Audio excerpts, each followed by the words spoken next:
Hello and welcome to Maths with Jacob. This lesson will focus on location and drawing. Kindergarten students will be able to draw different objects on a given picture to consolidate their knowledge about location.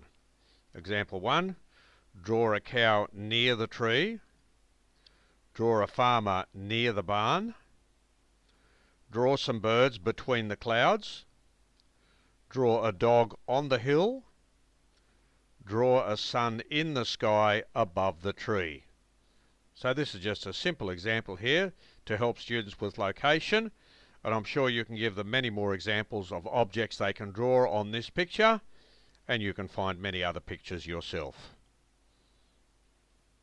Example 2, draw a sun in the sky, draw an umbrella on the sand, draw a sand bucket near the umbrella, draw a boat on the water, draw some birds above the trees, and draw a dolphin in the water.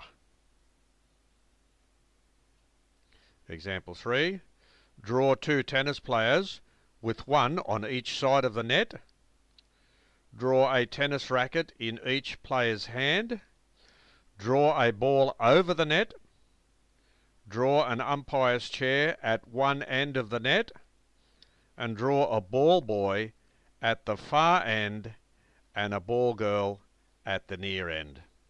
So these are just three simple examples to help students better understand the idea of location, and I'm sure you can give them many more examples to consolidate their learning and knowledge.